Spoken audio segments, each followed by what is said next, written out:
Good morning students, एक बार फिर आपका ऑनलाइन क्लासेज में हार्दिक स्वागत और अभिनंदन। हमारा टॉपिक चल रहा था वायरस। मैंने वायरस में आपको बताया था कि वायरस जो है वो अविकल्पिक परजीवी होता है और उस अविकल्पिक परजीवी में लक्षणों के बाद हमने पढ़ा था वायरस की संरचना। वायरस की संरचना जो है मैंने आपको बताया था कि 3 चीज़ों से मिलकर बनी होती है। न्यूक्लिक अम्ल होता है, पहला होता है न्यूक्लिक अम्ल जो कि केंद्रीय पदार्थ होता है, जो आरएनए अथवा डीएनए होता है। आरएनए अथवा डीएनए दोनों में से कोई एक होता है, ठीक है। उसके बाद मैंने बताया था इसको घेरे हुए संरचना होती है जो प्रोटीन की बनी होती है, उसे हम कैप्सिड कहते हैं। क्या कहते हैं? कैप्सिड कहते हैं, ठीक है। जो कैप्सोमियर से बनी होती है, कैप्सोमियर से मिलकर बनी होती है, ठीक है। प्रत्येक जीव वायरस के अंदर कैप्सोमियर संख्या क्या होती है? निश्चित होती है।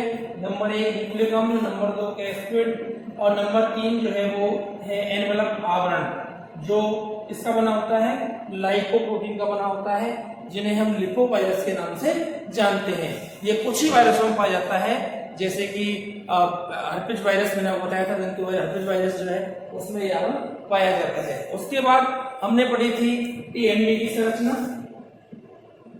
ये गोलाकार संरचना होती है, इवोल्व उसकी नीचे खोज की थी, ठीक है। इसमें न्यूक्लिक अम्ल जो है सिंगल स्टैंडर्ड आरएनए होता है और इसके चारों ओर जो है वो 2130 कैप्सोमियर जो है वो संरचना बनाते हैं, किसकी? कैप्सिड की संरचना बनाते हैं। ये मैंने आपको बताया था। उसके बाद मैंने पढ़ा बैक्टीरियोफेज, ठीक है। बैक्टीरियोफेज जीवाणुभोजी वायरस। मैंने आपको बताया था बैक्टीरियोफेज जो है केवल जीवाणु कोशिका को संक्रमित करने का कार्य करता है, ठीक है। मैंने आपको बताया कि संरचना कैसी होती है? प्रतिम के समान संरचना, सिर होता है, ठीक है। एक पुच्छ भाग होता है, पुच्छ भाग से जो है वो तंतु निकलते हैं जिन्हें पुच्छ तंतु कहते हैं। इन पुच्छ तंतुओं के द्वारा एंजाइम स्रावित होते हैं, ये पुच्छ तंतु द्वारा एंजाइम स्रावित होते हैं एवं ये जो है परपोषी जीवाणु की कोशिका भित्ति पर चिपक करके जो है जो आपने जो डीएनए है उसका जो है प्रवेश जो है परपोषी कोशिका में करवाते हैं। इसके अंदर जो होता है वो डबल स्टैंडर्ड डीएनए होता है न्यूक्लिक अम्ल के रूप में, ठीक है।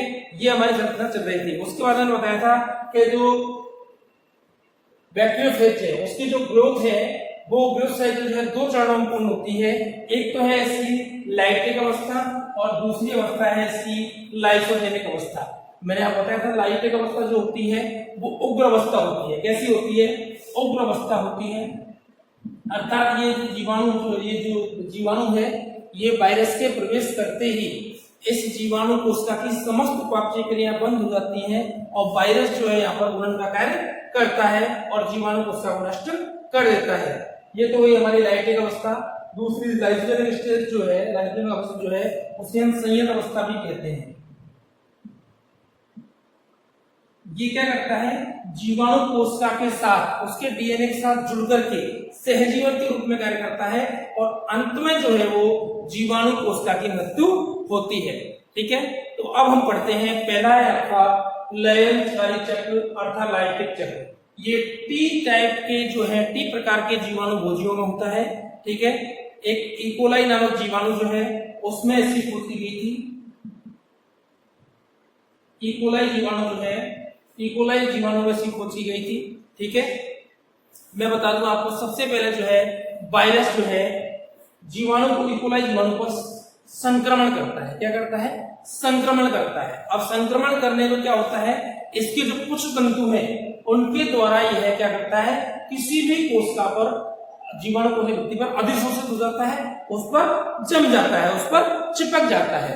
अब क्या है? इसके कुछ तंतुओं के द्वारा एंजाइम स्रावित होते हैं। 2 प्रकार के एंजाइम है, एक तो हेलिन, ठीक है, और एक एंजाइम आपका जो है वो है एक तो हेलिन एंजाइम है, ये आपको मैं अभी थोड़ी देर बाद बताऊंगा, ठीक है। अब क्या है? ये जो एंजाइम स्रावित होकर के और ये कोशिका भित्ति में जो है क्या करता है? छेद कर देता है और वहां से जो इसका सेल में उपस्थित जो डबल स्टैंडर्ड डीएनए है वो जो है जीवाणु कोशिका में प्रवेश कर जाता है। उसके बाद जो है जीनोम का संश्लेषण होता है, अर्थात क्या है? डीएनए की पुनरावृत्ति होती है और डीएनए की पुनरावृत्ति होने के साथ साथ जो है वो नए वायरस के डीएनए का निर्माण हो जाता है। ये कहाँ होता है? और जो प्रोटीन का संश्लेषण होता है वो जीवाणु कोशिका के राइबोसोम्स के ऊपर होता है। ठीक है, अब आपको बता दूं मैं कि जीवाणु भोजियों के अंदर जो है जो एंजाइम जो है वो लाइसोजाइम, दूसरा एंजाइम कौन सा है इसका? हेलिन, और एक है लाइसोजाइम एंजाइम। लाइसोजाइम एंजाइम, ये दो एंजाइम इस्तेमाल होते हैं, लाइसोजाइम और हेलिन एंजाइम। ठीक है, अब क्या होता है? संकर जीवाणु भोजी की पुनरावृत्ति हो गई, उसके बाद जो है नए जीवाणु भोजी का निर्माण होता है। प्रोटीन कण, प्रोटीन और जो है डीएनए कण, ये आपस में मिलकर के नए जीवाणु भोजी का निर्माण कर लेते हैं और जो है कोशिका को फाड़ करके और जो है वो बाहर निकल जाते हैं, अर्थात कोशिका की मृत्यु हो जाती है। दूसरा है लाइसोजेनिक साइकिल। मैंने बताया ये लैम्ब्डा प्रकार के जीवाणु में जो है वो ये लाइसोजेनिक अवस्था चलती है। ठीक है, इसमें जो है इकोलाई जीवाणु पर आक्रमण जब करता है वायरस, ठीक है, जब वायरस आक्रमण करता है तो क्या होता है? विभोजी जो है अर्थात बैक्टीरिया जो है वो जीवाणु कोशिका जो है उसके जीवाणु जो विभोजी मतलब ये कौन सा? बैक्टीरियोफेज, ये करता है जो जीवाणु कोशिका जो है जीवाणु डीएनए जो है उसके साथ ये विभोजी डीएनए अर्थात बैक्टीरियोफेज का डीएनए जो है ये दोनों जो है वो क्या होते हैं? जुड़ जाते हैं और जुड़कर के क्या करते हैं? पुनरावृत्ति करते हैं। दोनों साथ साथ जो है क्या करते हैं? पुनरावृत्ति कहते हैं। इस अवस्था में जीनोम को जो है वायरस को जो है वायरस जीनोम को जो है प्रोफेज कहते हैं। क्या कहते हैं? प्रोफेज कहते हैं। यह जीवाणु डीएनए और वायरस डीएनए से संयुक्त रूप से एक संयुक्त डीएनए बना होता है, एक इकाई के रूप में प्रतिकृति अथवा रेप्लिकेशन कार्य करता है, मैंने बताया। ठीक है, और फिर क्या करता है? ये जो है धीरे धीरे लास्ट में जो है प्रोटीन के साथ जुड़ करके और नए विभोजी कणों का निर्माण करता है और जीवाणु कोशिका को जो है वो समाप्त कर देता है। ये तो है इसकी सामान्य ग्रोथ। ठीक है, अब मैं बताऊं आपको, यहां तक समझ में आ गया आपके? ठीक है, अब जो है इसका गुणन कैसे होगा? गुणन के लिए क्या होता है? गुणन के लिए दो प्रकार की अवस्थाएं होती है, मैंने अभी बताया था आपको। नंबर एक है आपकी कौन सी? लाइटिक अवस्था। इसमें पहली जो लैंगिकारी अवस्था है, इसमें इकोलाई जीवाणु के ऊपर जब ये वायरस आक्रमण करता है तो पहली अवस्था आती है अधिशोषण। अधिशोषण अर्थात जो है जीवाणु कोश के व्यक्ति के ऊपर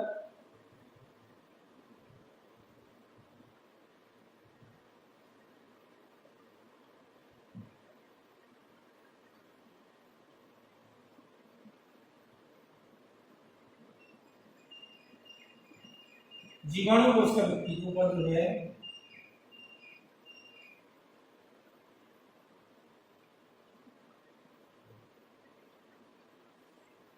इन कुछ तंतुओं के सहारे जीवाणु जो है क्या करता है? चिपक जाता है। ठीक है, अधिशोषण होना, इन पर अधिशोषित होना। ठीक है, अधिशोषण के बाद वेदन, नंबर दूसरे पर आती है वेदन, मतलब इसका छिद्र करना, इस पर छिद्र करना। मैंने आपको बताया था अभी कि क्या होता है, इसमें दो प्रकार की इन कुछ तंतुओं के द्वारा, ये जो कुछ तंतु हैं, इन कुछ तंतुओं के द्वारा क्या होता है?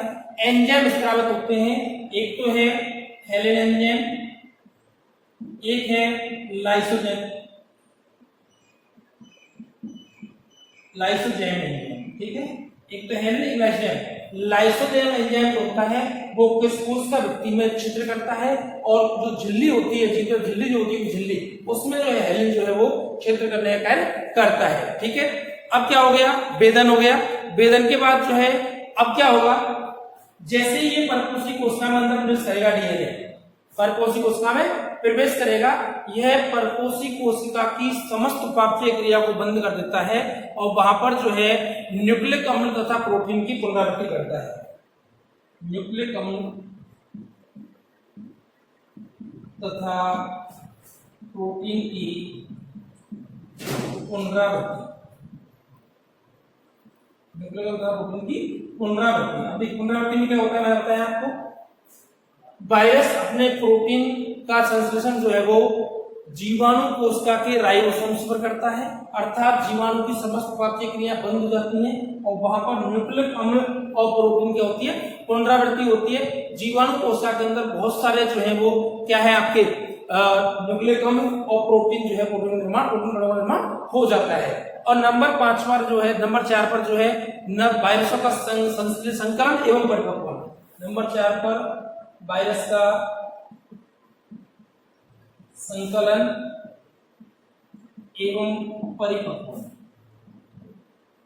अब देखिए, अब चूंकि न्यूक्लिक अम्ल अलग से संश्लेषण हो रहा है और प्रोटीन का संश्लेषण अलग से हो रहा है, दोनों अलग अलग बन रहे हैं। अब पहले तो दोनों क्या करेंगे, जुड़ेंगे। देखिए ये कोई जीवाणु कोशिका है, मान लीजिए ये तो आपका प्रोटीन का आवरण जो है, आवरण है, ये जो है आपके डीएनए के खंड है, ठीक है, ये डीएनए के खंड है। यहाँ पर आपके विभिन्न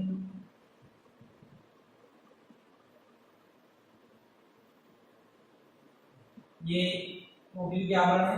अब दोनों क्या करेंगे, ये तो हो गया प्रोटीन, ये हो गया डीएनए, दोनों क्या होगा, संकलन होगा, दोनों जुड़ेंगे। दोनों जुड़ करके जो है परिपक्व होकर के एक नए जीवाणु भोजी का निर्माण करते हैं, ठीक है। अब लास्ट में आता है इनका वायरसों का विमुक्तन, लास्ट में है विमुक्तन।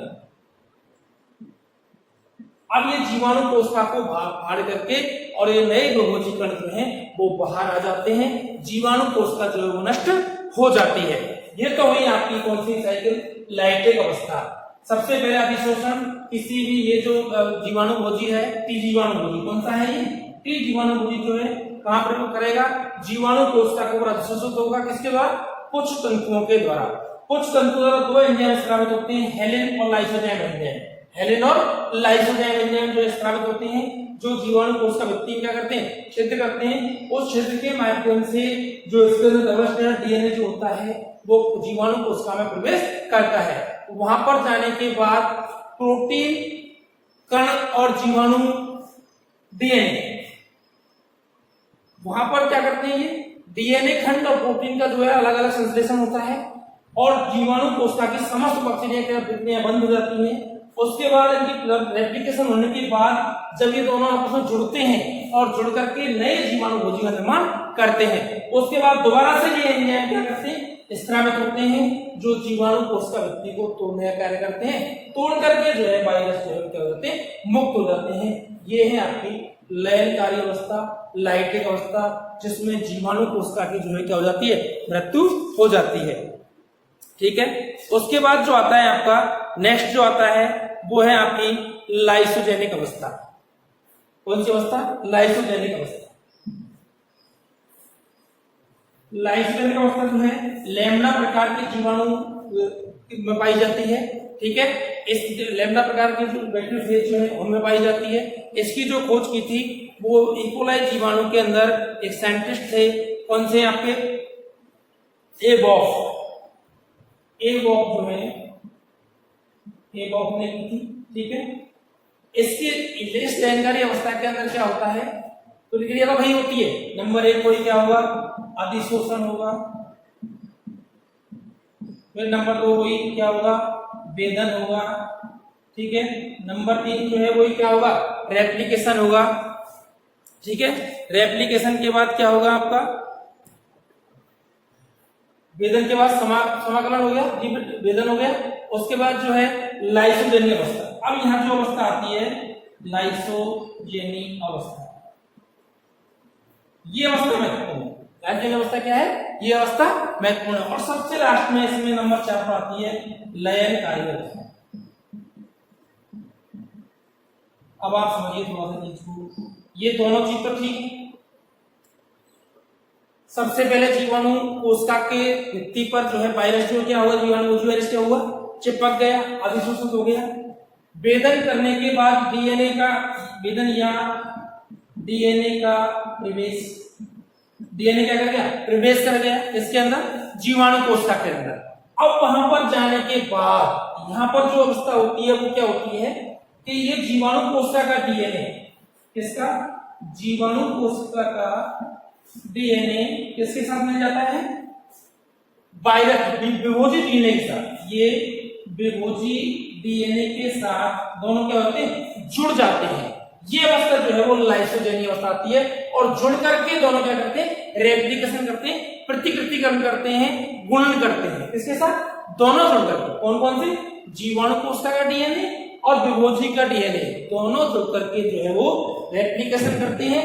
यह दोनों की जो सहजीवन है, यह अवस्था लाइसोजेनी अवस्था कहलाती है। दोनों का सहजीवन, इसका जीवाणु कोश का डीएनए का और विभोजी डीएनए का, दोनों का जुड़ करके साथ में जो है वो समायोजन करके और जो डीएनए का रेप्लिकेशन होता है वह लाइसोजेनी अवस्था कहलाती है। और अंत में लेशनकारी अवस्था नहीं है, लास्ट अवस्था है आपकी लेशनकारी अवस्था। इसमें क्या होगा, जीवाणु कोशिका को नष्ट कर करके जब दोनों अणु जो है परिपक्व हो जाएंगे और वो अलग होकर के प्रोटीन के साथ जुड़ करके, और लास्ट अवस्था में जो है कोशिका को नष्ट करके वही लाइसोजेनी एंजाइम जो है वो सक्रिय होकर के, और यहाँ पर जो है क्या होगा, इस कोशिका को नष्ट करके ये जीवाणु विभोजी कण जो है वो बाहर आ जाते हैं।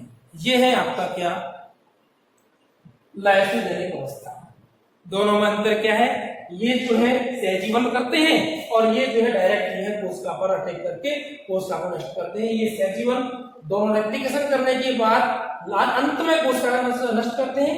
ये कोशिका की समस्त उपापचयी क्रियाओं को पहले क्या करते हैं, बंद करते हैं। जबकि लाइसोजेनिक अवस्था में क्या होता है, ये क्रियाएं दोनों साथ साथ चलाते हैं, उसके बाद अंत में कोशिका को नष्ट करने का कार्य करते हैं। ये हुई आपकी ग्रोथ साइकिल ऑफ बैक्टीरियोफेज, अर्थात बैक्टीरियोफेज का गुणन, बहुगुणन। ठीक है, कैसे होता है, ये दो प्रकार से होता है ना, लेंटरी अवस्था और लेजेनरी अवस्था।